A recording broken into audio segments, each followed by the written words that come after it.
Hello friends, how are you? Today we'll be discuss about some basic concept of chemistry. This is the basic topic of chemistry. It means chemistry को पढ़ने के लिए हम लोग ये सब जो टॉपिक अभी देखेंगे some basic concept of chemistry में एसेंशियल है। मतलब आपको 9th, 10th, 11th, 12th या और फिर competitive JEE Main, JEE Advanced, NEET, ये सब में यूज पड़ेगा। सबके लिए यूनिवर्सल है। इसमें मतलब बहुत सारे कॉन्सेप्ट का डिस्कशन करेंगे। पॉइंट सब छोटा छोटा है, बेसिक फंडामेंटल थीम है। मीन्स केमिस्ट्री का बिल्डिंग कंस्टिट्यूएंट्स है। केमिस्ट्री को आपको अगर जानना है, आपको समझना है, तो आपको जो टर्म यहाँ बताया जाएगा उस चीज के बारे में पता होना चाहिए, तभी आप केमिस्ट्री पर आप पकड़ बना सकते हैं। नहीं तो सब बोलता है केमिस्ट्री रट लो। केमिस्ट्री रटने की चीज नहीं है, आप उसको समझेंगे तब आपको समझ पाएगा। वो किसी को टाइम देते तब तो आपको वो टाइम दे पाता, अदरवाइज नहीं दे पाएगा वो। तो हम लोग देखते हैं, स्टार्ट करते हैं, ठीक है। तो first of all some basic concept chemistry.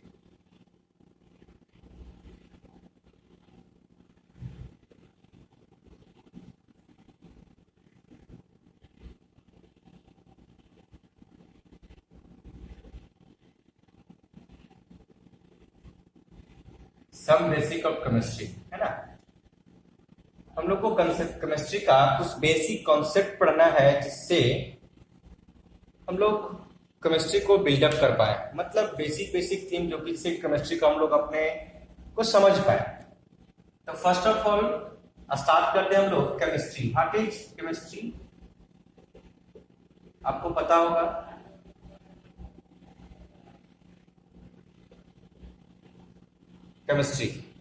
Chemistry है क्या? एक साइंस का ब्रांच है। साइंस में आप लोग 3 पार्ट में देखते हैं, फिजिक्स, केमिस्ट्री, बायोलॉजी। ये केमिस्ट्री है, साइंस का ब्रांच है। क्लियर है? साइंस का ब्रांच है जिसमें हम लोग स्टडी किसका करते हैं? तो कंसिस्टेंस ऑफ पार्टिकल का। समझेंगे बातों को? कंसिस्टेंस ऑफ पार्टिकल का या कंसिस्टेंस ऑफ मैटर का chemistry it is the branch of science. Clear है?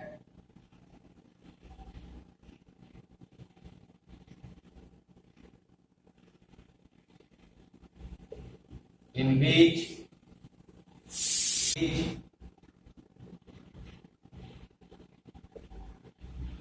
we study, it is the branch of science in which we study about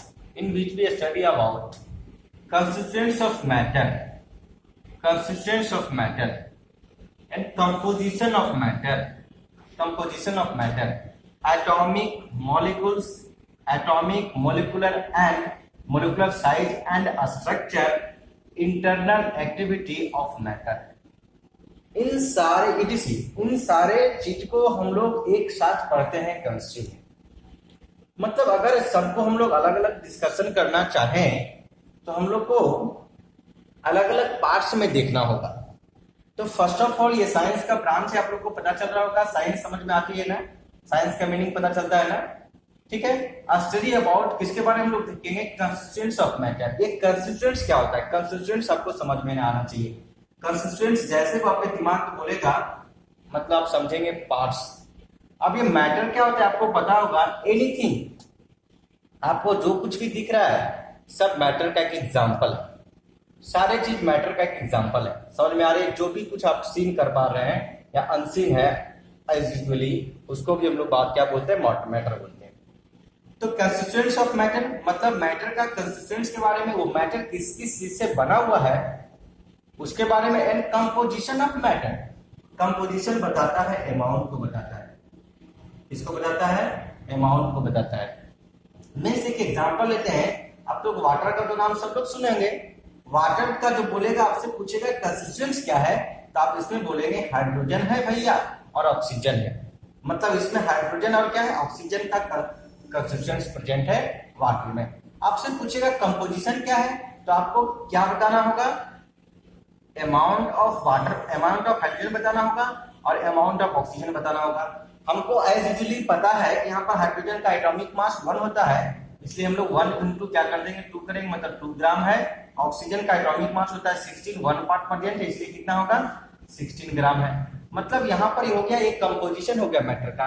atomic and molecular size means hydrogen जो यहाँ पर molecular format में है, मतलब hydrogen अगर atomic format में हो, ऑक्सीजन अगर एटॉमिक फॉर्मेट हो या H2O का मोलिकुलर फॉर्मेट में हो, तो इसका साइज क्या होगा, इसका स्ट्रक्चर क्या होगा, इसके ज्योमेट्री क्या होगा और इसके इंटरनल एक्टिविटीज के बारे में हम लोग देखते हैं केमिस्ट्री में। बात सुने यहाँ तक क्लियर है? इस तरीके से नेक्स्ट हम लोग को देखिए, यहाँ पर हम लोग बहुत सारे टर्म मिल रहा था। फर्स्ट ऑफ ऑल मैटर, तो मैटर के बारे में पता चल रहा है, matter anything which occupy some space and having some mass and having some volume is called matter, तो मैटर जो हम लोग का है क्या पता चल गया मैटर।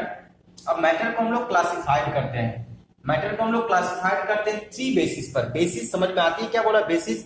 इससे कोई बच्चा खेलने में अच्छा हो, मीन्स कोई गेम के अकॉर्डिंग बोला गया वो अच्छा है, कोई बच्चा पढ़ने में अच्छा हो, तो बेसिस क्या हुआ स्टडी हुआ।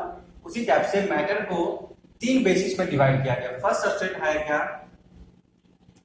फिजिकल स्टेट पर के बाद इसको 3 पार्ट में क्लासिफाइड करते हैं, 3 parts. First of all solid, second is liquid, third is gas. Clear है? Next basis chemical state of matter.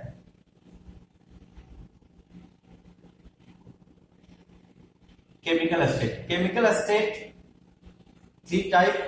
First of all element, compound and mixture. Next radiation state of matter. Radiation state ये हम लोग को देखा नहीं, ठीक है, ये सब बेसिक कॉन्सेप्ट में नहीं आता, काफी मतलब वास्ट कंसेप्ट आता है, इसलिए इसको हम लोग इसमें डिस्कशन आज नहीं करेंगे, ठीक है। नेक्स्ट हम लोग को देखना क्या है, हम लोग बारी बारी से देखेंगे। सॉलिड के बारे में पता है, लिक्विड के बारे में पता है, गैस के बारे में पता है। एक बार हम लोग अच्छी तरीके से देख लेते हैं। ये मान लेते हैं सॉलिड है ना, ये मान लेते हैं लिक्विड है, ये मान लेते हैं गैस है। सॉलिड पार्टिकल जो रहते हैं, सॉलिड के अंदर इंटरनल एक्टिविटी जो होता है, देखिए समझिए इस फॉर्मेट में रहता है, आपको दिख रहा है ये क्या है, उसके एटम्स हैं, मतलब सॉलिड जो पार्टिकल्स है, टेनी पार्टिकल से बनता है, ये इसी फॉर्मेट में रहता है, मतलब एक दूसरे के कॉन्टैक्ट में रहता है, मतलब एक दूसरे के कांटेक्ट में रहता है। क्यों? बिकॉज ऑफ इन दोनों के बीच में फोर्स ऑफ अट्रैक्शन काफी हाई होता है। एक दूसरे के बीच में फोर्स ऑफ अट्रैक्शन काफी हाई होने की वजह से एक दूसरे के कांटेक्ट में रहता है। एक लिक्विड का स्ट्रक्चर लेते हैं, देखिए समझिए, ये हम लोग का लिक्विड का स्ट्रक्चर है, थोड़ा सा रिलैक्स है ना, रिलैक्स है कि नहीं है?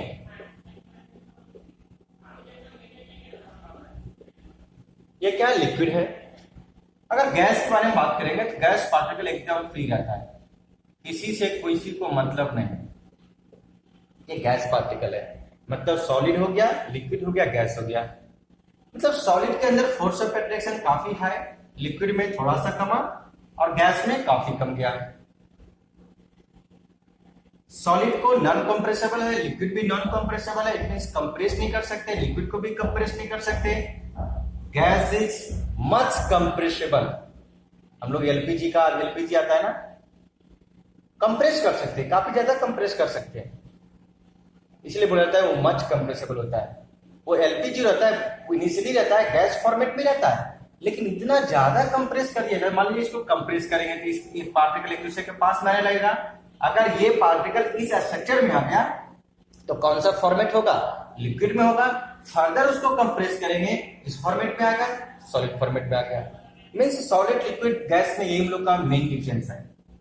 और भी कर सकते हैं, सॉलिड पार्टिकल का वॉल्यूम फिक्स होता है, लिक्विड का वॉल्यूम फिक्स होता है, लेकिन गैस का वॉल्यूम फिक्स नहीं होता है। आप छोटा सा स्प्रे तो आप देखते होंगे, छोटा सा स्प्रे करते हैं, क्या करता है, पूरा रूम में फैल जाता है, जबकि स्प्रे का बॉटल 50 ml या 100 ml का होता है, वो गैस पार्टिकल है, पूरा स्प्रेड कर जाता है। मीन्स वहां पर वॉल्यूम उसका फिक्स नहीं है, इसका वॉल्यूम भी फिक्स नहीं है, का शेप भी फिक्स नहीं होता है, इसका भी शेप फिक्स नहीं होता, लेकिन इसका शेप फिक्स होता है। Fix shape, not fix shape, not fix shape. Clear है? इस तरीके से इसका अगर इंटरनल एनर्जी के बारे में बात करेंगे, अगर इसके इंटरनल एनर्जी के बारे में बात करेंगे या फिर इसकी स्टेबिलिटी के बारे में बात करेंगे, तो सॉलिड स्टेबल होगा with respect to liquid, with respect to the gas. Density high होता है बिकॉज ऑफ डेंसिटी, आप लोग को पता है क्या है डेंसिटी। डेंसिटी क्या होता है जी? Mass by volume. अगर इसका मीनिंग आपसे पूछेगा, डेंसिटी का हिंदी घनत्व होता है। डेंसिटी का मतलब क्या होता है? Mass by volume. फार्मूला है, इसको हम लोग पढ़ते कैसे हैं? तो मास पर यूनिट वॉल्यूम। मास पर यूनिट वॉल्यूम को हम लोग क्या बोलते हैं? डेंसिटी बोलते हैं। मतलब यूनिट वॉल्यूम में जो मास कंटेंट करेगा वही उसका क्या कहलाएगा? डेंसिटी कहलाएगा।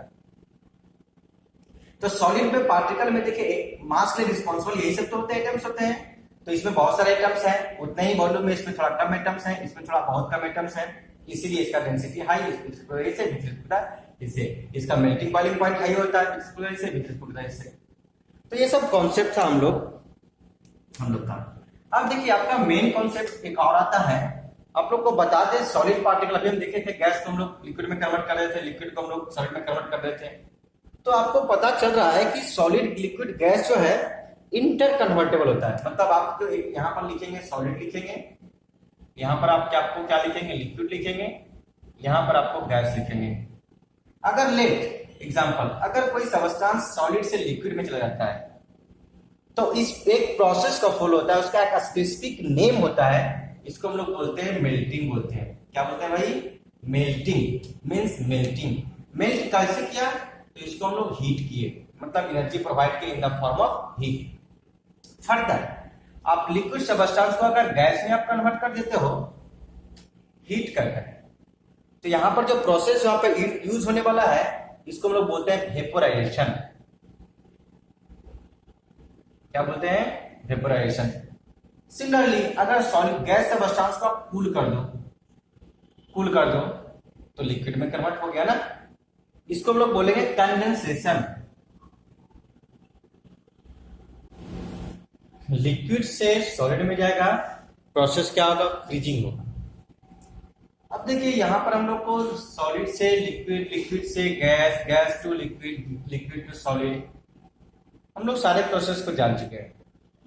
अगर मान लेते हैं कोई सब्सटेंस गैस टू डायरेक्ट अगर सॉलिड में कन्वर्ट हो जाए तब उसको हम लोग क्या बोलेंगे? उसको हम लोग बोलते हैं सॉलिडिफिकेशन। क्या बोलते हैं? सॉलिडिफिकेशन बोलते हैं। अगर कोई liquid solid substance direct gas में चला जाता है तो उसको हम लोग बोलते हैं सब्लिमेशन बोलते हैं। क्या बोलते हैं? सब्लिमेशन।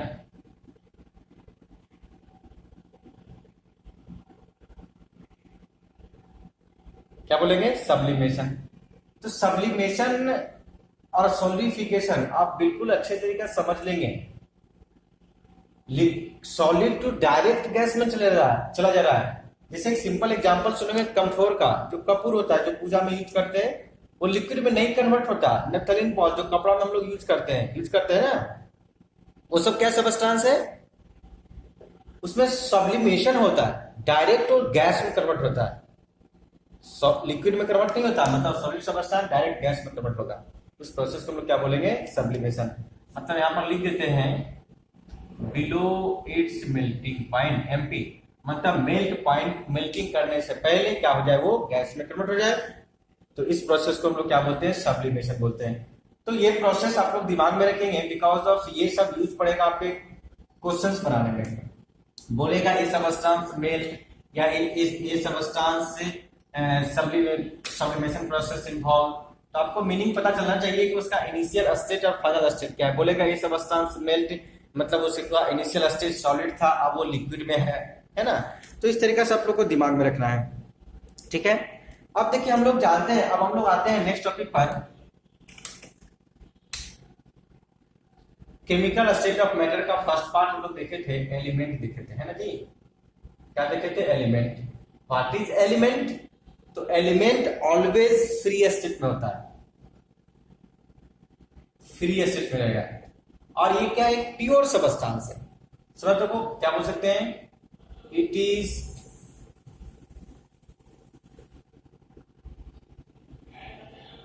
Pure substance. समझ को ये क्या है आपका प्योर सब।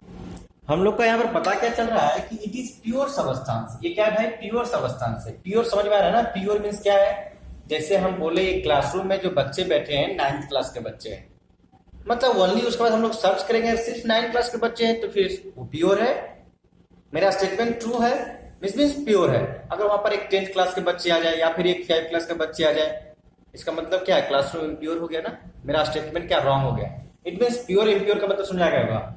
नेक्स्ट क्या बोला क्या, it can not be divided into 2 and more different parts, मतलब इसको हम लोग 2 और मोर डिफरेंट पार्ट्स में ब्रेक डाउन नहीं कर सकते हैं।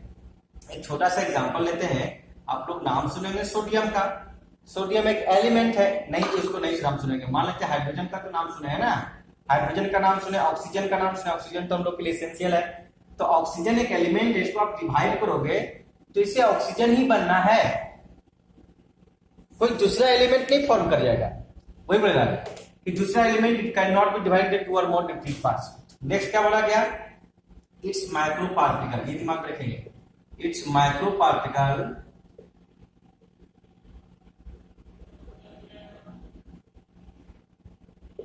It's micro particle is atom, ये दिमाग में रखेंगे। मतलब समझ में आ गया कि एलिमेंट का सबसे स्मॉलेस्ट पार्टिकल जो होता है उसको हम लोग क्या बोलते हैं, एटम बोलते हैं। मीन्स जैसे एग्जांपल लेते हैं, सोडियम लेते हैं, सोडियम एलिमेंट इतना इतना छोटे छोटे पार्टिकल से बना रहता है ना, ये जो स्मॉलेस्ट पार्टिकल है उसका नेम क्या है, तो उसको हम लोग बोल सकते हैं कलेक्शन ऑफ सोडियम एटम। ठीक है, कलेक्शन ऑफ सोडियम एटम। अब देखिए नेक्स्ट हम लोग का एक और टॉपिक हम लोग को देखना है क्या, एलिमेंटल स्टेट के बारे में।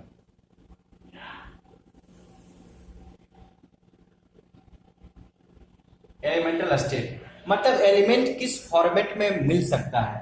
तो first of all mono atomic, mono atomic समझ में आता है, जो सिर्फ एक एटम से बना रहता है उसको हम लोग क्या बोलते हैं, मोनो एटॉमिक बोलते हैं। तो कैसे याद रखेगा मोनो एटॉमिक कितने एलिमेंट है, तो हम लोग को 116 एलिमेंट है, उसमें मोनो एटॉमिक कौन कौन है, तो सिंपल है, ऑल मेटल्स, जितने भी मेटल्स है वो सब का सब क्या है, मोनोटॉमिक है। सोडियम हो गया, मैग्नीशियम हो गया, कैल्शियम हो गया, और क्या हो गया, पोटेशियम हो गया, etc। मतलब अगर मेटल्स को अगर रिप्रेजेंट करना है तो सिमिलरली इस फॉर्मेट में हम लोग रिप्रेजेंट करेंगे। बात सुना है, ये मोनोटॉमिक होगा, क्लियर है। इसमें एक्सेप्ट एक एक्सेप्शन है, गैलियम, गैलियम को हम लोग Ga2 के फॉर्मेट में लिखते हैं, राइट डाउन करते हैं। नेक्स्ट एक और एग्जांपल लेते हैं, इनर्ट एलिमेंट, इनर्ट है ना, इनर्ट एलिमेंट, इनर्ट एलिमेंट भी क्या होते हैं, वो मोनोटॉमिक होते हैं। जैसे सिंपल आप लोग नाम सुनेंगे, हीलियम का, नियॉन का, आर्गन का, क्रिप्टन का, जेनॉन का, रेडॉन का, ये सब जो क्या है, मोनोटॉमिक है। मतलब अगर कहीं लिखना हो तो आप इसके इस फॉर्मेट में लिखेंगे, इस फॉर्मेट में लिखेंगे, मतलब उसका सिंबल ही उसका रिप्रेजेंटेटिव नेम है। ठीक है, सिंबल इसका रिप्रेजेंटेटिव नेम है, क्लियर है। नेक्स्ट उसके बाद हम लोग का आता है डायटोमिक, डायटोमिक। तो डायटोमिक कौन कौन आता है बता सकते हैं, इससे हो गया H2 हो गया, N2 हो गया, O2 हो गया, है ना, O2 हो गया, और क्या हो गया, S2 हो गया, etc। ये सब क्या है, डायटोमिक है। ट्राइटोमिक भी होता है, डाई का मतलब होता है तो जो 2 एटम से बना रहता है, ट्राइटोमिक जो 3 से बना है, टेट्राटोमिक जो 4 से बना है, पेंटाटोमिक जो 5 से बना है, हेक्साटोमिक जो 6 से बना है, हेक्साकोडेटोमिक जो 60 से बना है। समझ सको, इस तरीके से हम लोग देखते हैं। तो ये सब था एलिमेंटल स्टेट था, ये बिल्कुल याद रखिएगा क्योंकि ये सब रिएक्शंस में आप लोग का काफी ज्यादा यूज पड़ता है। इसे बोलेगा सोडियम के साथ ऑक्सीजन का रिएक्शन, तो आप क्या करेंगे, कोई आदमी क्या करेगा, Na2 लिख देगा, ये गलत है ना भाई, क्योंकि इस फॉर्मेट में रहता नहीं तब कैसे बना दिए, समझ आपको। तो सोडियम के साथ रिएक्शन अगर पूछेगा ऑक्सीजन का तो Na+O2 का रिएक्शन, क्योंकि Na फॉर्मेट लिख दिए, ऑक्सीजन का फॉर्मेट लिख दिए, बाकी हम लोग तो प्रोसीजर हम लोग सीख लेंगे। ठीक है, अब देखिए एक और टॉपिक में आते हैं, कंपाउंड में, है ना। तो कंपाउंड क्या है, तो कंपाउंड भी एक टाइप का प्योर सबस्टेंस है, समझिए। कंपाउंड, कंपाउंड जो होता है कंबाइंड स्टेट में होता है, किस स्टेट में होता है, कंपाउंड जो होता है किस स्टेट में होता है, कंबाइंड स्टेट में होता है। पहले दिमाग में रखेंगे, ये भी क्या है, इट इज प्योर सबस्टेंस, ये भी क्या है, प्योर सबस्टेंस है। चलो देखो ये भी क्या है, प्योर सबस्टांस है। इसके माइक्रो पार्टिकल क्या होते हैं, माइक्रो पार्टिकल मतलब इसका स्मॉलेस्ट पार्टिकल के बारे में बात करेगा तो उसको हम लोग क्या बोलेंगे, मोलिकुल्स बोलते हैं। क्या बोलेंगे, मोलिकुल्स बोलते हैं। बात में आया, मतलब जैसे मान लेते हैं H2O ले लेते हैं, तो H2O जो है हम बोलेंगे H2O जो है कौन कौन से एटम से बने हुए, हम बोलेंगे 2 हाइड्रोजन एटम बना हुआ है और यहाँ पर क्या है, एक ऑक्सीजन एटम है। समझ बात को, एक पार्ट ऑक्सीजन है और 2 पार्ट क्या है, हाइड्रोजन है। क्लियर है, मतलब एक पार्ट हाइड्रोजन है, 2 पार्ट हाइड्रोजन है और एक पार्ट ऑक्सीजन है। इन दोनों को जब हम लोग मिक्स करते हैं तो क्या फॉर्म करता है, 1 मोलिक्यूल H2O का फॉर्म करता है। कितना molecule, 1 molecule of water formation करता है। ये हो गया कंपाउंड का डेफिनेशन। अब देखिए आपको ये कंपाउंड का डेफिनेशन में मेन पॉइंट आपको याद रखनी है कि कंपाउंड जो फॉर्म करता है उसमें फिक्स रेशियो में क्या करता है, एसोसिएट होता है। मतलब कह सकते हैं, मतलब क्या कह सकते हैं, इट कैन बी फॉर्म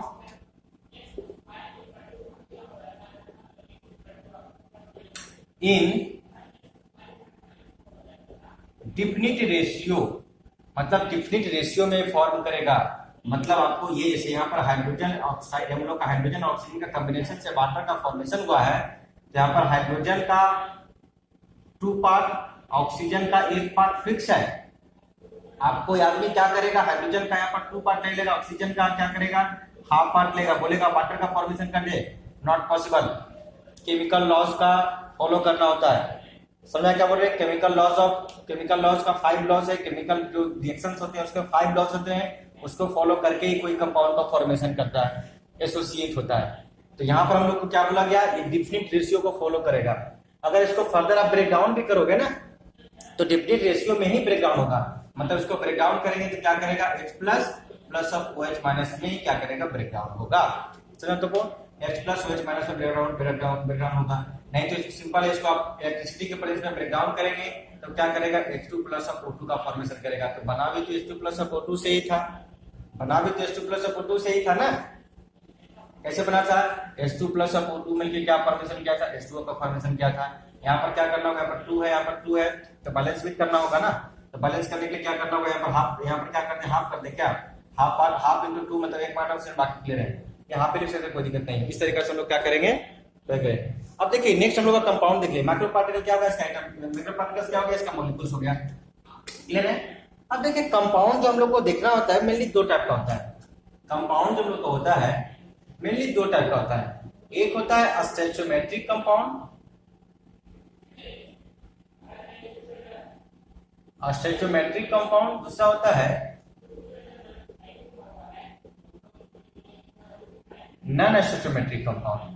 अब यह स्टोइचोमेट्रिक कंपाउंड, नॉन स्टोइचोमेट्रिक कंपाउंड क्या है, तो सिंपल एकदम समझाते हैं, सिंपल समझेंगे।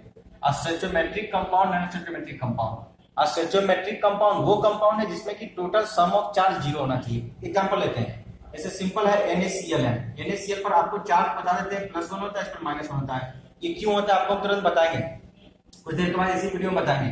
Na प्लस Cl माइनस है, चार्ज पर कितना है, 0 है। ये स्टोइचोमेट्रिक कंपाउंड है। ये क्या है, स्टोइचोमेट्रिक कंपाउंड। Ca वो लीजिए, कैल्शियम ऑक्साइड, यहाँ पर +2 चार्ज है, -2 चार्ज, कंपाउंड के चार्ज कितना हो गया, टोटल नेट चार्ज कितना हो गया, 0 हो गया। मतलब ये कंपाउंड किस टाइप का है, स्टोइचोमेट्रिक कंपाउंड है। अब देखिए एक एग्जांपल देते हैं नॉन स्टोइचोमेट्रिक कंपाउंड का। एक एग्जांपल देते हैं किसका, नॉन स्टोइचोमेट्रिक कंपाउंड। जैसे मानते हैं Fe3C है, Fe3C है, समझिए बातों को। Fe3C है, आयरन का +3 इंटू कितना हो जाएगा, 3 हो जाएगा। आयरन का चार्ज +3 होता है, 3 पार्ट है, -4 हो गया, टोटल चार्ज का 0 हो गया, नॉट इक्वल टू 0, मतलब कंपाउंड क्या हो गया, नॉन स्टोइचोमेट्रिक हो गया। क्लियर है। ये सब सम बेसिक हम लोग पढ़ रहे हैं, ये कोई स्पेसिफिक आपको का क्लास नहीं है, लेकिन ये सब आपको जानना, मतलब जानना होगा। आपको केमिस्ट्री का पढ़ना था, हम पहले ही बोल चुके हैं। नेक्स्ट उसके बाद आप लोग नाम सुनेंगे मिक्सचर का। मिक्सचर क्या होता है, ये इम्प्योर फॉर्मेट होता है, इम्प्योर सबस्टांस है। ये कौन सा सबस्टांस है, इम्प्योर है, मतलब प्योर नहीं है, प्योर नहीं है। मतलब उसका इनमें अमाउंट की कैसे बोलेंगे, 9 क्लास का बच्चे है, मान लो इसमें 10 क्लास का बच्चे भी एक आ गए तो इम्प्योर हो गए ना, मतलब वो इम्प्योर फॉर्मेट में होते हैं। तो वही बोला जा रहा है कि मिक्सचर क्या है, इम्प्योर सबस्टांस है। इसमें जो हम लोग अमाउंट जो मिलाते हैं इसका कोई फिक्स अमाउंट नहीं है, इसका कोई फिक्स अमाउंट नहीं है। बात सुना क्या बोल रहे हैं, इसमें कोई फिक्स अमाउंट नहीं है। मतलब कह सकते हैं कि component are mix in indefinite composition. Composition में क्या बोला था, मास को रिप्रेजेंट कर रहा है ना, वही बोल रहे हैं कि component mix in indefinite composition means not fix amount. Example लेते हैं, वाटर प्लस ऑफ शुगर को मिलाइए। यहां पर कोई आदमी क्या करेगा, वाटर शुगर को मिला रहा है, वाटर शुगर को क्या, वाटर मान लेते हैं 1 लीटर वाटर लिया, 1 लीटर वाटर लिया, इसमें शुगर का अमाउंट 10 ग्राम मिलाया। कोई दूसरा आदमी आया, इसमें क्या मिला दिया, 20 ग्राम मिला दिया। कोई तीसरा आदमी आया, 30 ग्राम मिला दिया। तो यहाँ पर क्या अमाउंट फिक्स हो जा रहा है क्या? वाटर शुगर का ही सोल्यूशन सॉल्व कर रहा है ना, अमाउंट फिक्स हो पा रहा है? नहीं, कंपोजिशन फिक्स नहीं है, आप कुछ भी मिला दो मिल जाएगा। It may be possible. It means mixture क्या होता है, इम्प्योर होता है। मिक्सचर क्या होता है, इम्प्योर होता है। अब ये मिक्सचर जो हम लोग को यहाँ पर, मिक्सचर भी हम लोग को 2 टाइप का पढ़ना है। मिक्सचर कितना टाइप का पढ़ना है, 2 टाइप का। एक होता है, बहुत इंपोर्टेंट बोल रहे हैं, होमोजीनियस मिक्सचर। दूसरा होता है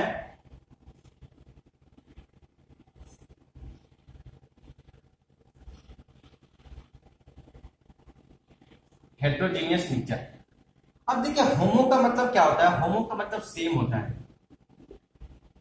हेट्रो का मतलब क्या होता है, डिफरेंट होता है। समझिए बात, होमो का मतलब क्या होता है, सेम होता है, हेट्रो का मतलब क्या होता है, डिफरेंट होता है। तो होमोजीनियस मिक्सचर क्या है, जो मिक्सचर यूनिफॉर्मली मिक्स हो। Mixed uniformly, not uniformly. समझे तो को, जो यूनिफॉर्मली मिक्स हो उसको हम लोग क्या बोलेंगे, होमोजीनियस बोलेंगे। जो यूनिफॉर्मली मिक्स नहीं हो उसको हम लोग क्या बोलेंगे, हेट्रोजीनियस बोलेंगे। तो हमको समझ में आ गया कि हेट्रोजीनियस का मतलब डिफरेंट मिक्सचर होंगे। मतलब समझिए, सिंपल है, एक पॉट है, इसमें क्या दिया गया है, शुगर वाटर का मिक्सचर है, मतलब शुगर वाटर का मिक्सचर है। आप यहां से निकालो, कोई आदमी यहां से निकालेगा, कोई आदमी यहां से, कोई आदमी यहां से, टेस्ट करेगा, सबका टेस्ट सेम आएगा, मतलब होमोजीनियस मिक्सचर है। अब सिंपल है, सैंड को वाटर के साथ मिला दो, सैंड को वाटर के साथ मिलाएंगे तब क्या करेगा, सैंड भी दिख पाएगा, वाटर भी दिख पाएगा। यहाँ का टेस्ट डिफरेंट आएगा, मीन्स ये क्या है, हेट्रोजीनियस मिक्सचर है। ये क्या है, हेट्रोजीनियस मिक्सचर है। तो सिंपल एक और डिफिनेशन क्या निकल के आ गया कि होमोजीनियस मिक्सचर का consistent particle not be negatize, means उसको, उसके पार्टिकल्स को हम लोग खुली आंखों से देख नहीं पाएंगे। मीन्स इसका मीनिंग क्या है कि कोई आदमी क्या किया, एक अलग रूम में गया और वो शुगर वाटर का मिक्सचर आपके पास ले आया, बोला कि भाई इसमें क्या मिला हुआ बता दे। क्या देखकर बता पाओगे, नहीं बता पाओगे, मतलब उसके पार्टिकल अनसीन है। उसमें सॉल्ट मिलाया कि शुगर मिलाया कि वाटर में कुछ और मिलाया हुआ है, पता नहीं चल रहा है, not be seen. This type of mixture are called homogeneous mixture.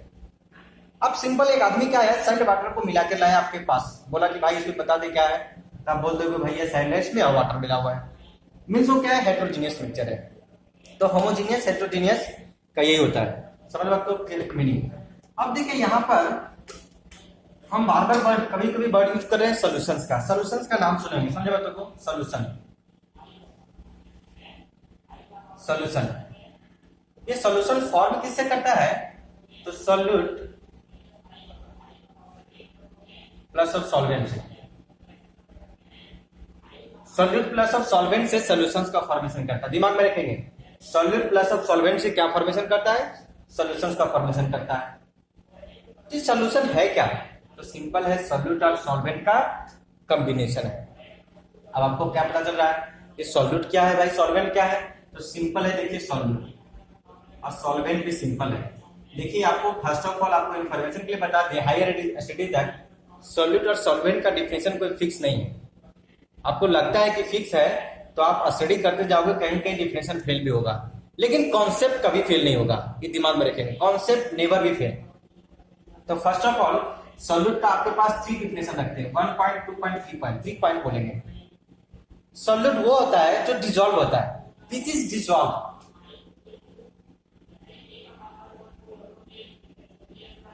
Which is dissolve,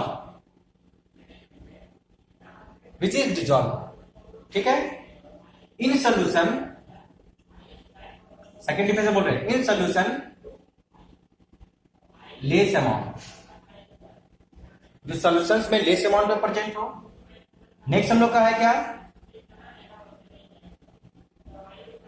change it's state in solution, जो अपना स्टेट चेंज करता हो एट सर्टेन टेम्परेचर। सिंपल है, ये तीन डिफिनेशन को आप लोग को समझाते हैं। इसे सिंपल है, शुगर वाटर ले लो, शुगर प्लस ऑफ वाटर ले लो, हम लोग सब लोग देखते हैं ना, या फिर सॉल्ट प्लस ऑफ वाटर ले लीजिए NaCl। इन दोनों को मिलाते हैं तो फॉर्मेशन क्या करता है, सॉल्यूशंस का फॉर्मेशन क्या है। यहाँ पर शुगर क्या करता है, वाटर में जाके मिक्स हो जाता है, मतलब शुगर यहाँ पर क्या हो गया जी, सॉल्यूट हो गया। फर्स्ट क्लियर हो गया, विच इज डिजॉल्व, जो डिजॉल्व होता है, मतलब वाटर क्या हो गया, सॉल्वेंट हो गया। ठीक है, अब देखिए इन सॉल्यूशन लेस अमाउंट, इसको लोग बाद में देखेंगे। Change in state in solution, जो अपना स्टेट चेंज करता है, मतलब सॉलिड है तो लिक्विड, लिक्विड है तो गैस, गैस है तो सॉलिड, इस तरीका से। तो शुगर का स्टेट कौन सा होता है, सॉलिड होता है। आप लोग को लगता है शुगर तो स्टेट वो लिक्विड का होगा। अरे शुगर का एक पार्टिकल देखो, एक पार्टिकल छोटा सा ऑलवेज वो अपना स्टेट मेंटेन करके रखेगा एट ए सर्टेन टेम्परेचर पर। सॉलिड के साथ क्या किया हम लोग, वाटर के साथ मिला दिए, शुगर को वाटर के साथ मिलाए, सॉल्यूशन जो फॉर्म किया वो किस फॉर्मेट में है, लिक्विड फॉर्मेट में है। इट मींस क्या कह सकते हैं, ये जो किसका स्टेट चेंज किया, शुगर का ना, मतलब शुगर क्या हो गया, सॉल्यूट हो गया। इन जनरल, नेक्स्ट डिफिनेशन बोल रहे हैं, इन जनरल लेस अमाउंट में प्रेजेंट होता है सॉल्यूट। सिंपल है, जैसे सिंपल हम लोग पानी बनते हैं, शुगर वाटर का जब सॉल्यूशंस पीने के लिए बनाते हैं तो शुगर का अमाउंट कम देते हैं, है ना, टेस्ट के अनुसार देते हैं। ऐसा नहीं कि सॉल्ट वाटर का सॉल्यूशन बनाते हैं तो सॉल्ट जितना वाटर है उतना ही शुगर, सॉल्ट डाल देते हैं उतना ही शुगर डाल देते हैं, ऐसा नहीं करते। तो इन जनरल देखा जाता है कि सॉल्यूशंस में सॉल्यूट का अमाउंट लेस होता है with respect to the solvent. ये था हम लोग का सॉल्यूट और सॉल्वेंट में डिफरेंस था। ठीक है, अब इसके बाद देखिए एक और टर्म होता है इसी सॉल्यूशंस के बेस्ड कंसेप्ट पर, डाइल्यूट सॉल्यूशंस और कंसंट्रेटेड सॉल्यूशन। अब ये डाइल्यूट का मीनिंग क्या होता है, डाइल्यूट का मीनिंग क्या होता है और कंसंट्रेटेड का मीनिंग क्या है, फ्रेज समझेगी, समझ में आ रहा है ना।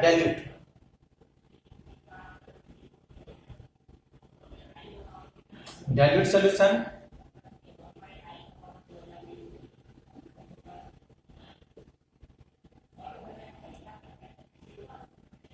कंसंट्रेटेड सॉल्यूशन, दोनों का मीनिंग क्या होता है, सिंपल है, देखिए समझिए। सॉल्यूशंस फॉर्म किया हुआ है ना, सॉल्यूशंस का कितना कंपोनेंट,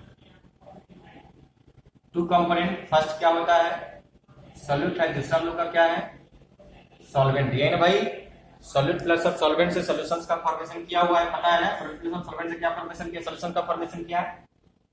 अब देखिए, अब मान लेते हैं कि दोनों का अमाउंट 50-50% है, मतलब सॉल्यूशंस न्यूट्रल है, ना ही डाइल्यूटेड है ना ही कंसंट्रेटेड है। अगर मान लेते हैं इसका अमाउंट मोर हो गया, इसका अमाउंट क्या हो गया, मोर, किसका, सॉल्यूट का, सॉल्वेंट से ज्यादा हो गया, मतलब कह सकते हैं ये सॉल्यूशन जो हो गया कंसंट्रेटेड सॉल्यूशन हो गया। अगर मान लेते हैं जब इसका अमाउंट मोर हो गया, मतलब 50% से ज्यादा हो गया, मतलब कह सकते हैं लेस देन 50% सॉल्वेंट होगा, ये क्या हो जाएगा, कंसंट्रेटेड सॉल्यूशन। अगर मान लेते हैं इसका अमाउंट लेस हो जाए, मतलब लेस देन 50%, मींस इसका हो जाएगा मोर देन 50% हो जाएगा, क्योंकि टोटल क्या होना चाहिए, 100% होना चाहिए। मींस ये जो सॉल्यूशंस होगा डाइल्यूट सॉल्यूशंस होगा। डाइल्यूट का मतलब ये नहीं होता है कि सिर्फ वाटर का प्रेजेंस होना, सॉल्वेंट का अमाउंट कम है इसका मतलब समझेंगे कि वो डाइल्यूट सॉल्यूशन है, सॉरी सॉल्वेंट का अमाउंट ज्यादा है इसका मतलब समझेंगे डाइल्यूट सॉल्यूशन है। डाइल्यूशन करना का जैसे हम लोग समझ लेते हैं वाटर का अमाउंट, वाटर इसलिए हम लोग समझ लेते हैं क्योंकि वाटर एक यूनिवर्सल सॉल्वेंट है, ज्यादातर वाटर का यूज करते हैं एज ए सॉल्वेंट, इसलिए हम लोग उसको बोल देते हैं। क्लियर है, इस तरीके से कंसंट्रेटेड और डाइल्यूट क्लियर हो गया। अब देखिए इसके बाद बहुत अच्छा कॉन्सेप्ट बताने वाले हैं आप लोग, इलेक्ट्रॉनिक कॉन्फ़िगरेशन। सब लोग को कमेंट रहता है कि इलेक्ट्रॉनिक कॉन्फ़िगरेशन सब सिखा, इलेक्ट्रॉनिक कॉन्फ़िगरेशन। देखिए इलेक्ट्रॉनिक कॉन्फ़िगरेशन सिखाते हैं, एकदम काफी अच्छा कॉन्सेप्ट है ये, आपको काफी ज्यादा यूज पड़ेगा इलेक्ट्रॉनिक कॉन्फ़िगरेशन का। ठीक है, तो आप लोग देखेंगे इसको अच्छे से। इलेक्ट्रॉनिक कॉन्फ़िगरेशन, इलेक्ट्रॉनिक कॉन्फ़िगरेशन पहले फर्स्ट ऑफ ऑल है क्या, तो इलेक्ट्रॉन का क्या का अरेंजमेंट है, सेल में सब सेल में, इस तरीके से हम लोग अरेंज करते हैं। अब सेल सब सेल क्या होता है ये आप लोग को काफी मतलब आगे की कॉन्सेप्ट है, लेकिन समझिए, आप लोग अगर समझना चाहते हैं तो आप समझ सकते हैं।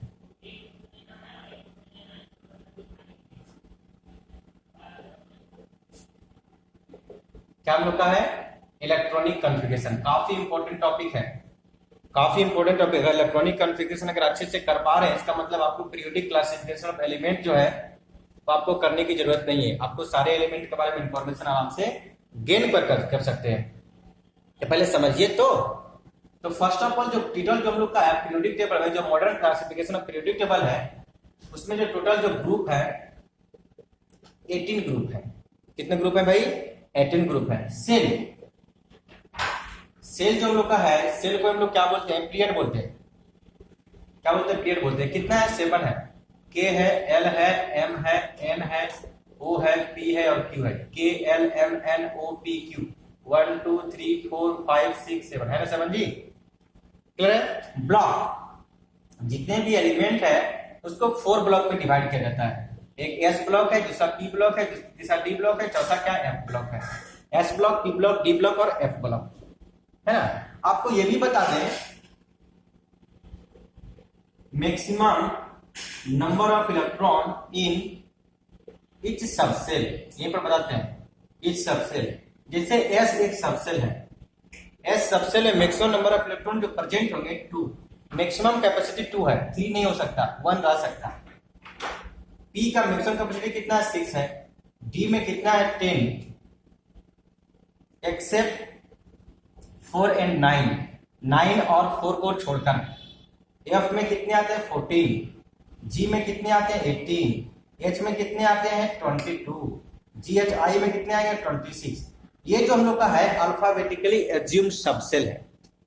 अल्फाबेटिकली एज्यूम सबसेल है। ये क्या है? अल्फाबेटिकली एज्यूम सबसेल है। तो सेल सबसेल में डिफरेंस क्या होता है आगे हम लोग बताएंगे, ठीक है? टेंशन मत लीजिए।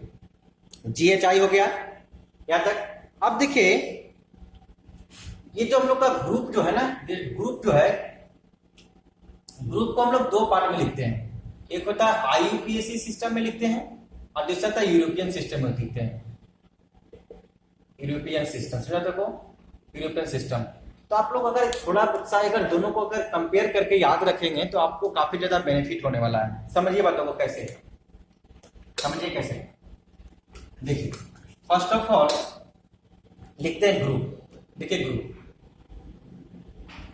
एक हम लोग लिखते हैं यूरोपियन सिस्टम में, दूसरा लिखेंगे हम लोग आईपीएसी सिस्टम में। यूरोपियन सिस्टम है, आईपीएसी सिस्टम है। समझिए बात को। जैसे फर्स्ट एक ग्रुप जो है, सेकेंड एक ग्रुप है। समझिए बात को।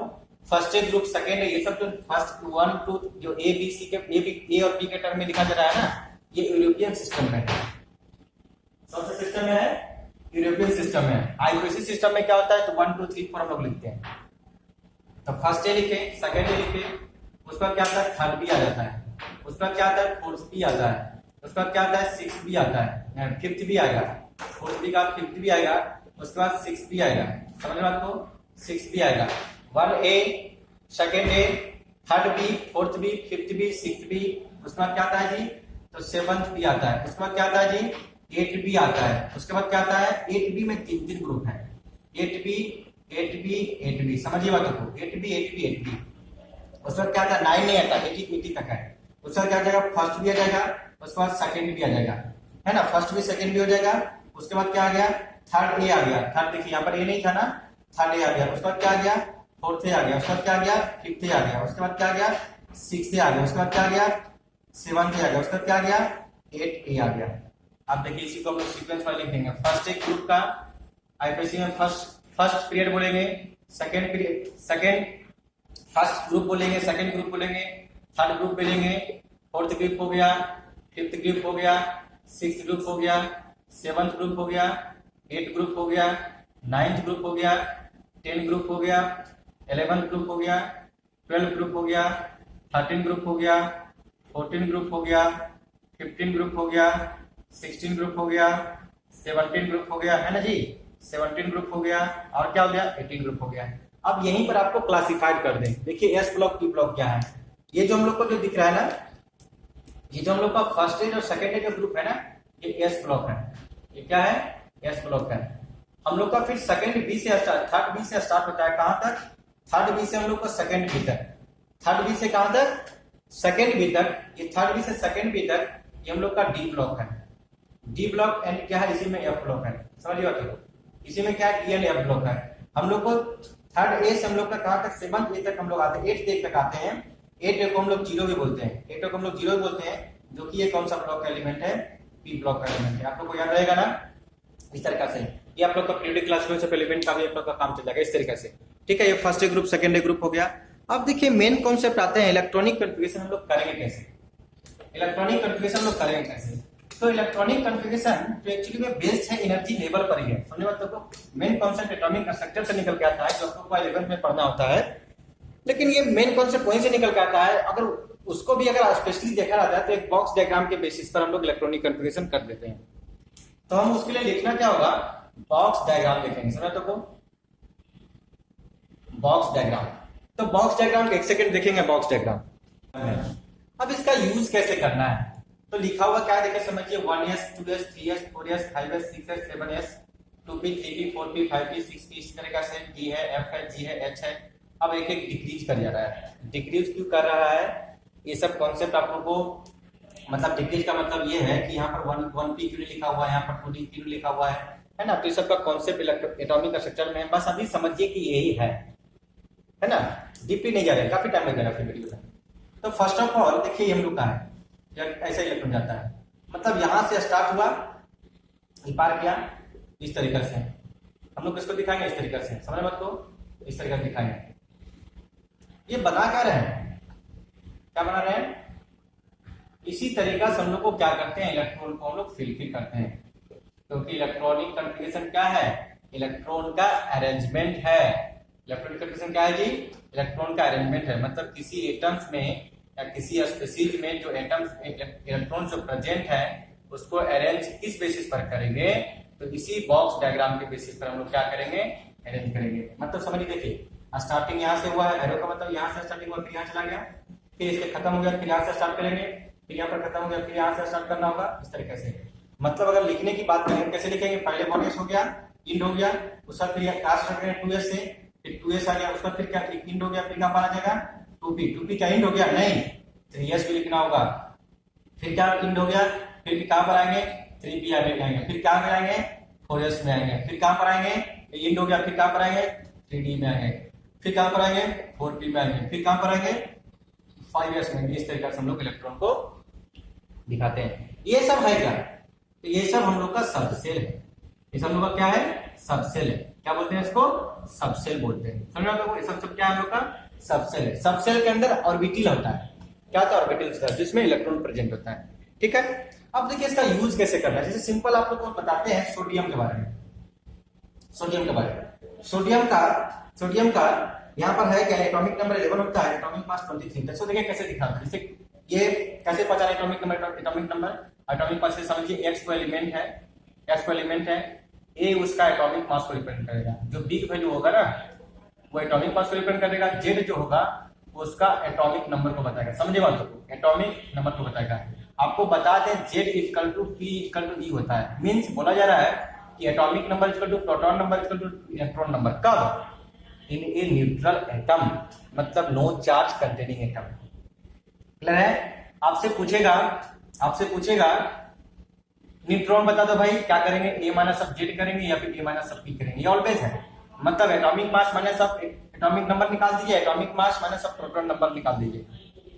इस वैल्यू को निकालेंगे, वही क्या कहलाएगा? न्यूट्रॉन का नंबर कहलाएगा। अब इसको इससे कंपेयर कर दो, इसमें इलेक्ट्रॉन कितने भाई? तो 11 दिख गया।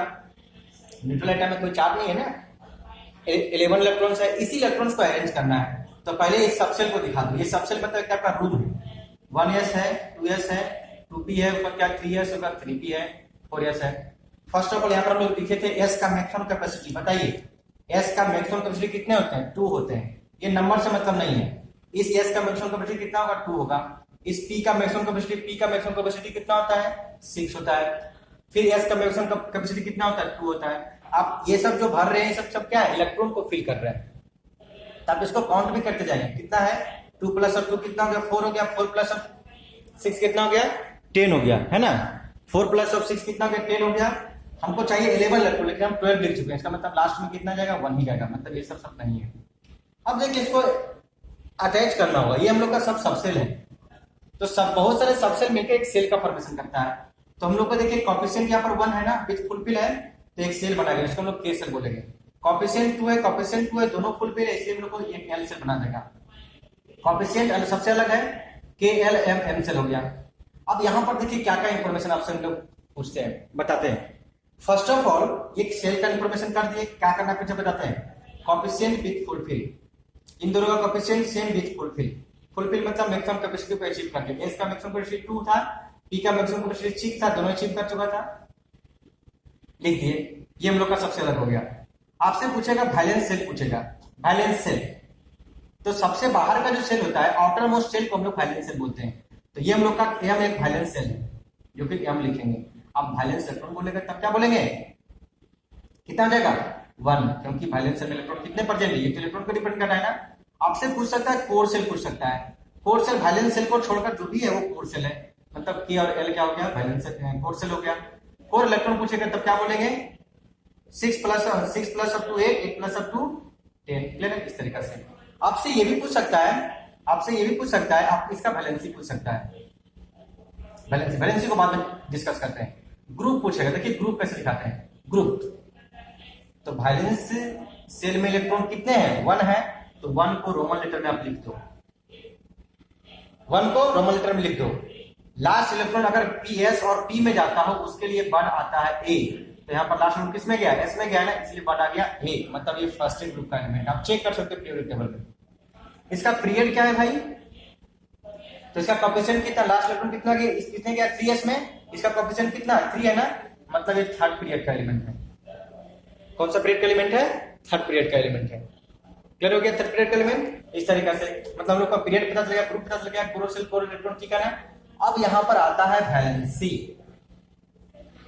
वैलेंसी देखिए समझिए, वैलेंसी को कंपेयर करना होगा वैलेंस इलेक्ट्रॉन से, इसको थोड़ा हम मिटाते हैं, ठीक है। देखिए एक रैंडम कैलकुलेशन लिख रहे हैं बट नॉट ऑलवेज, एक रैंडम कैलकुलेशन लिख रहे हैं बट नॉट ऑलवेज, समझिए बातों को। वैलेंस इलेक्ट्रॉन, अगर वैलेंस इलेक्ट्रॉन 1 हो, 2 हो, 3 हो, 4 हो, 5 हो, 6 हो, 7 हो, 8 हो, तो वैलेंसी, ये नॉट ऑलवेज, नॉट ऑलवेज, समझिए बातों को। वैलेंसी का कॉन्सेप्ट, कंबाइनिंग कैपेसिटी को हम लोग वैलेंसी बोलते हैं, मतलब किसी कंपाउंड में जितना पर्टिकुलर इलेक्ट्रॉन्स को लेगा, देगा या फिर शेयर करेगा, वही उसका वैलेंसी कहलाएगा। लेकिन हम लोग एक रैंडम कैलकुलेशन अगर सीखना चाहते हैं तो देखिए बताते हैं। अगर वैलेंसी मैक्सिमम मीन सेंटर, अगर वैलेंसी अगर मान लेते हैं, अगर वैलेंस 1 है तो वैलेंसी इसका 1 ही होगा, अगर 2 है तो 2 ही होगा, 3 है तो 3 होगा, 4 है तो 4 ही होगा, 5 है तो फिर क्या होगा, मतलब 1 है तो 1 इलेक्ट्रॉन को लूज कर देगा, 2 है तो 2 इलेक्ट्रॉन को लूज कर देगा। मतलब अपने आप को स्टेबल करने के लिए ऑक्टेट रूल का फॉलो करता है। कोई भी एलिमेंट या कोई भी स्पीशीज अपने आप को स्टेबल करने के लिए आउटर मोस्ट ऑर्बिट में 8 इलेक्ट्रॉन चाहता है। देखिए इसमें क्या है, 1 इलेक्ट्रॉन आउटर मोस्ट ऑर्बिट में, मतलब 1 इलेक्ट्रॉन को लूज कर देगा, तब क्या हो जाएगा, यहाँ पर आउटर मोस्ट ऑर्बिट में 8 इलेक्ट्रॉन हो जाएगा, जो कि स्टेबल हो जाएगा, जो कि क्या हो जाएगा, स्टेबल हो जाएगा। मींस हम लोग को ये चाहेगा 1 इलेक्ट्रॉन को रिलीज कर दे। आपको लग रहा होगा 7 इलेक्ट्रॉन ले नहीं लेगा, क्यों देगा, ये तो ज्यादा पावरफुल है, नहीं भाई पावरफुल नहीं है। 1 इलेक्ट्रॉन रिलीज करने से अच्छा है, 1 इलेक्ट्रॉन से रिलीज करने अच्छा होगा विथ रिस्पेक्ट 7 इलेक्ट्रॉन को लेने से, because of energy basis. 7 electron को लेने में काफी ज्यादा एनर्जी लगेगा, इसलिए 1 इलेक्ट्रॉन को लूज कर देगा। सिमिलरली 2 के साथ भी हुआ था, 3 के साथ भी हुआ है, 4 के साथ 50-50 बात होती है, तब यहाँ पर शेयरिंग करके बॉन्ड बनाता है, मतलब 4 होगा। यहाँ पर कितना है, 5 है मतलब 3 इलेक्ट्रॉन ले लेगा, 6 है तो 2 इलेक्ट्रॉन ले लेगा, 7 है तो 1 इलेक्ट्रॉन ले लेगा, 8 है तो 0 हो जाएगा।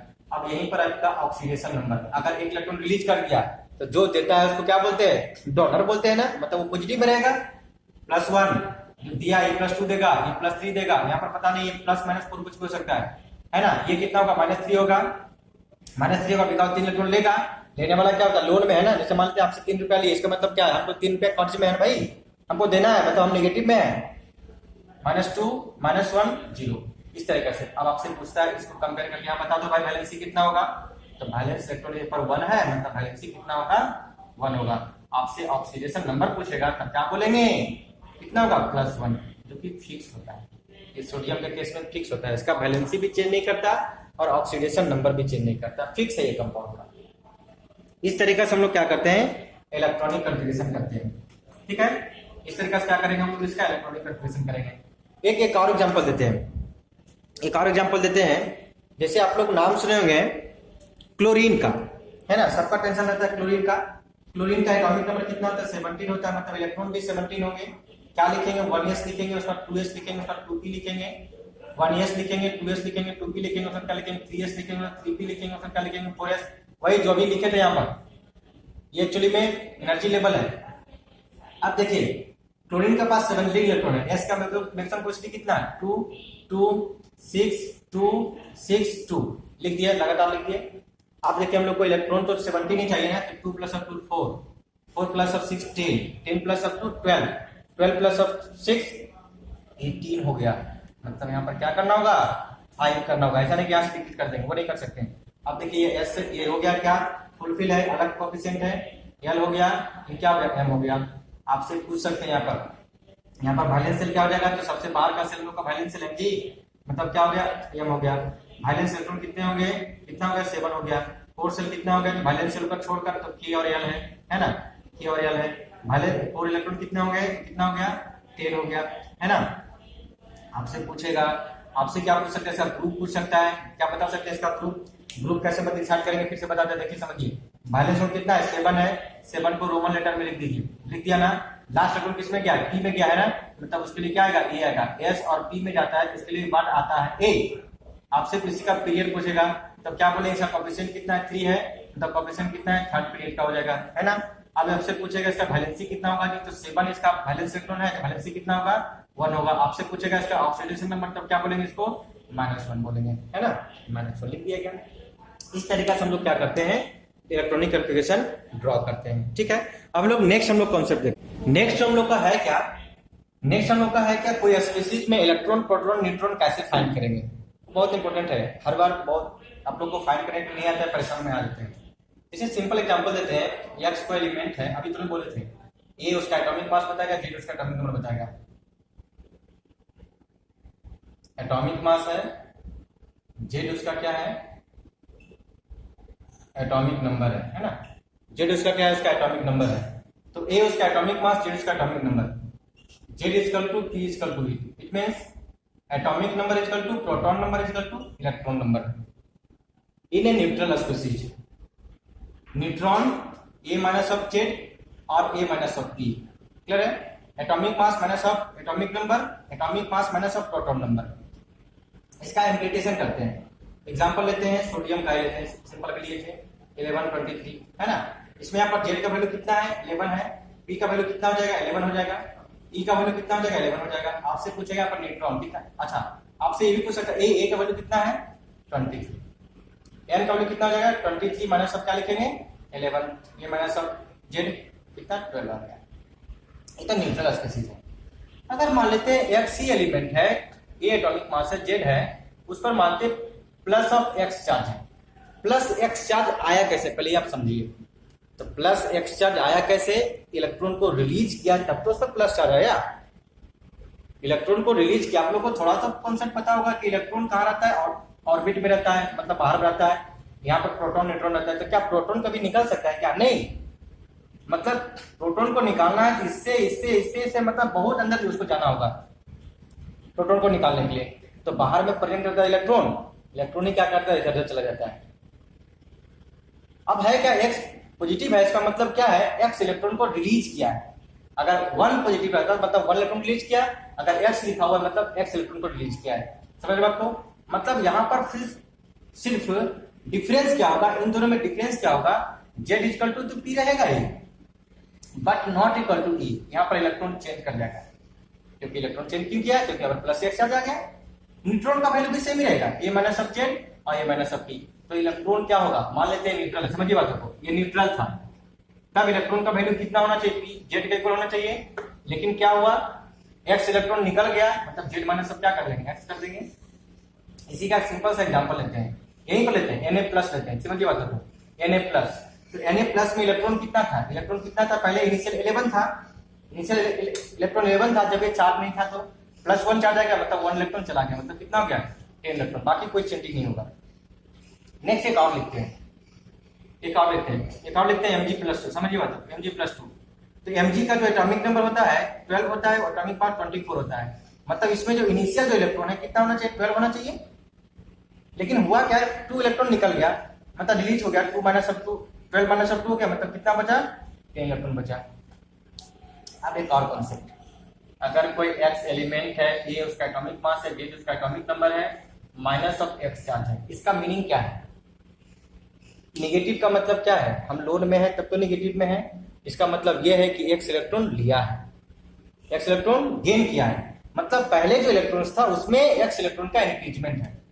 मतलब यहाँ पर क्या होगा, z = p तो होगा बट नॉट = e, मतलब लेकिन n = क्या होगा, a - z होगा, a - p होगा, ये तो ऑलवेज चलता है, समझ आपको। लेकिन e निकालना है, तो मान लेते ये आपसे पूछेगा e, क्या बोलेंगे, z का इक्वल था, है ना।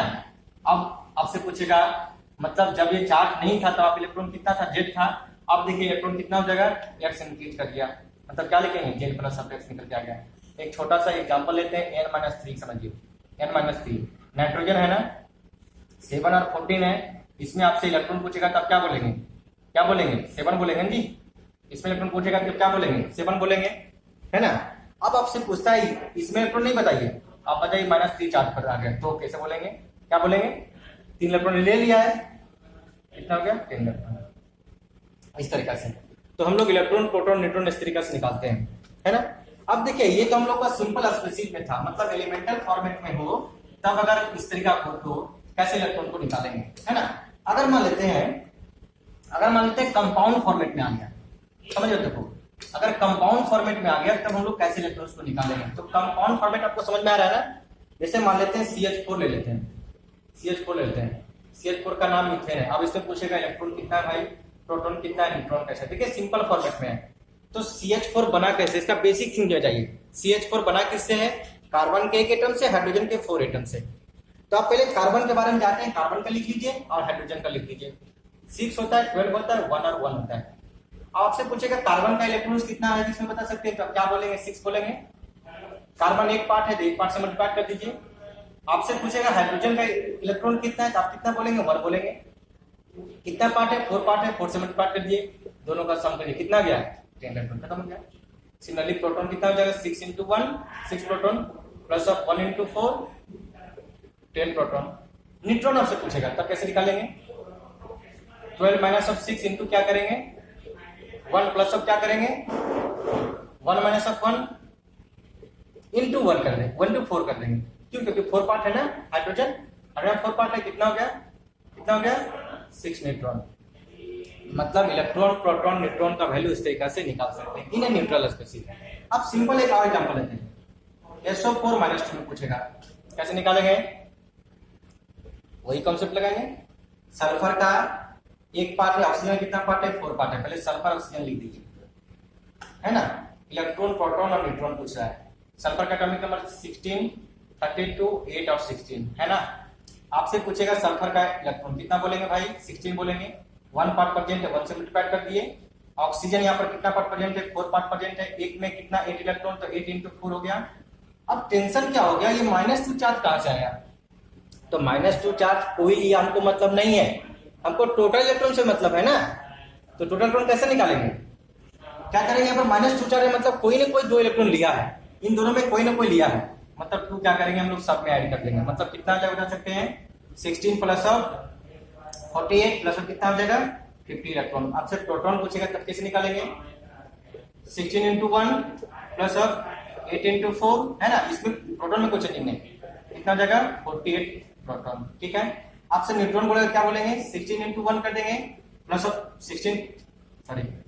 32 माइनस 16 × 1 करेंगे प्लस क्या हो जाएगा 16 माइनस 8 इंटू क्या करेंगे 4 करेंगे, कितना निकल के बता सकते हैं, समझ में आ रहा है ना। This minus of this proton, this minus of this proton, 4 part है इसलिए 4, 1 पार्ट इसलिए 1, कितना निकल के बता सकते हैं, यहाँ में 48 न्यूट्रॉन निकल के आएगा। मतलब हम लोग इलेक्ट्रॉन, प्रोटॉन, न्यूट्रॉन स्पेसीज में कंपाउंड, न्यूट्रल हो या कुछ भी हो, हम लोग निकालने के लिए सीख चुके हैं। इसका यूज पड़ता है, ठीक है। इसका यूज कहाँ पर पड़ता है, बोलेगा आइसोइलेक्ट्रॉनिक बोलेगा, बहुत सारे एग्जाम्स में था, आइसोइलेक्ट्रॉनिक बोलेगा, मतलब नंबर ऑफ इलेक्ट्रॉन निकालने के लिए बात बोलेगा, तब वहां पर आप लोग का यूज पड़ेगा। नेक्स्ट टॉपिक हम लोग का है students analysis of periodic table. तो पीरियोडिक टेबल का एनालिसिस हम लोग उसके चार्ज के बेसिस पर देखेंगे, मतलब जो एलिमेंट उसमें प्रेजेंट है उसमें उसका ऑक्सीडेशन नंबर, उसका चार्ज, उसका स्टेट, है ना, मेटेलिक प्रॉपर्टी, उसको हम लोग देखेंगे। जैसे देखिए फर्स्ट ग्रुप अल्कली मेटल है ना। सेकेंड ग्रुप में आते देखिए सारा चार्ज, ठीक है। बोरोन फैमिली है ना, अल्कली फैमिली अल्कलाइन मेटल है, बोरोन फैमिली है, उसका चार्ज के बारे में दिया हुआ है, मेटल है नॉन मेटल है। नेक्स्ट हम लोग का है क्या, देखिए कार्बन फैमिली है, नाइकोजीन, निकोजीन इस कंपाउंड, निकोटीन मतलब क्या होता है, काफ़ी ज़्यादा जहरीला होता है ना, पॉइजनस होता है। नेक्स्ट हम लोग का है क्या, चेल्कोजीन्स हो गया, इसमें ऑक्सीजन का चार्ज क्या क्या होता है सुपर ऑक्साइड के केस में, फ्लोराइड के केस में, इसको देखना है। उसके बाद हम लोग का हाइड्रोजन्स आता है, हाइड्रोजन्स के बारे में देखना है ना। हाइड्रोजन फैमिली है, फ्लोरीन, क्लोरीन, ब्रोमीन, आयोडीन, उसका चार्ज -1 से +7 के बीच में होता है। और आपको बता दें इसमें जो जीरो ग्रुप का एलिमेंट है, हीलियम, नियॉन और क्रिप्टन, जेनॉन, ये इसमें आपका जेनॉन और क्रिप्टन भी कंपाउंड का फॉर्मेशन करता है उसके फ्लोराइड और ऑक्साइड के साथ, ठीक है। उसके बाद हम लोग आते हैं डी ब्लॉक में आते हैं, जो कि स्कैंडियम, इटेरियम, लिथेनियम, मैग्नीशियम, इसका चार्ज दिया हुआ है ना। इसमें देखिए फिर दिया गया है, इसमें देखिए आपको याद क्या करना है, मैग्नीज का चार्ज देखिए वेरी करता है, +2, +6, +7 कुछ भी होता है। इससे मैक्सिमम ऑक्सीडेशन स्टेट इस एलिमेंट का जो होता है ऑस्मियम का होता है, +8 पर भी स्टेबल कंपाउंड फॉर्म करता है। और क्या है देखिए इसमें हम लोग का कोबाल्ट, टोनियम, रेडियम हो गया। यहाँ पर देखिए एजी और एयू को याद रखिएगा। एयू जो है +1 चार्ज में आयरस होगा, +3 चार्ज में आयरिक होगा। समझ रहे बात को, इसको सूडो ट्रांजिशन मेटल बोलते हैं, है ना। ये तो हम लोग का था। अब देखिए उसके बाद कुछ रेडिकल है, एसिड रेडिकल, बेस रेडिकल आ गया, ठीक है। अब देखिए नेक्स्ट हम लोग का आता है जो आयंस के बारे में है फ्रेंड्स। देखिए स्टूडेंट्स इसमें आयंस के बारे में बताया गया है जो कि आपको कंपाउंड के फॉर्मेशन में आपको हेल्प करेगा, है ना।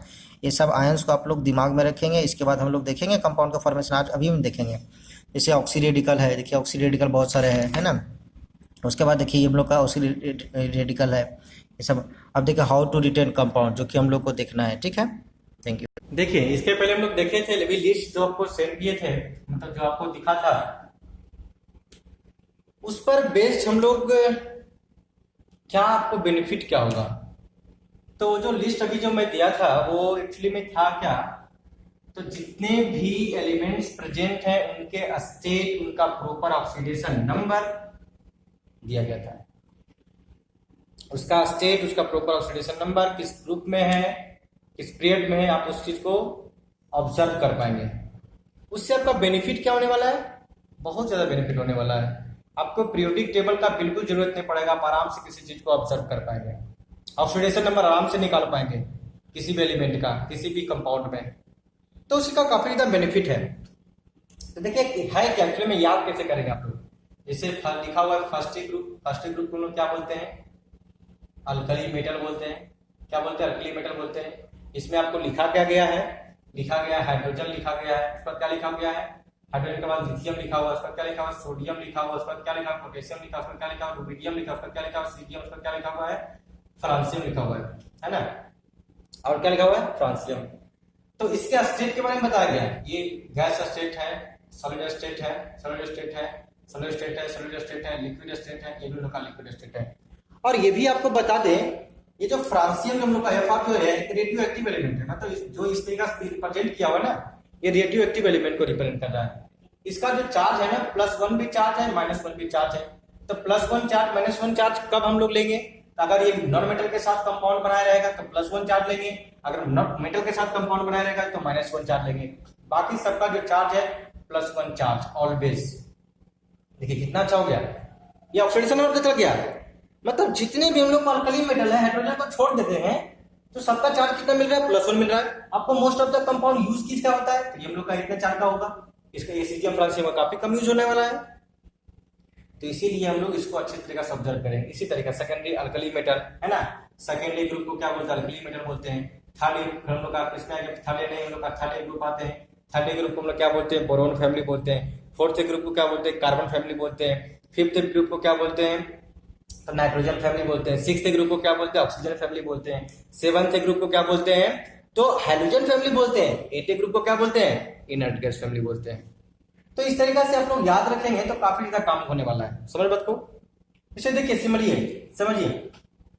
अब इसमें देखिए जैसे मान लेते हैं हम बोले क्या, कैल्शियम ऑक्साइड है ना, कैल्शियम ऑक्साइड है। इस कैल्शियम ऑक्साइड में आपसे पूछेगा कि कैल्शियम का चार्ज कितना है, ऑक्सीजन का चार्ज कितना है, कैसे निकालेंगे? तो फर्स्ट ऑफ ऑल ये सेकेंडरी कैल्शियम क्या है, सेकेंडरी ग्रुप का लिस्ट से हम लोग चेक करेंगे कि सेकेंडरी ग्रुप का एलिमेंट है।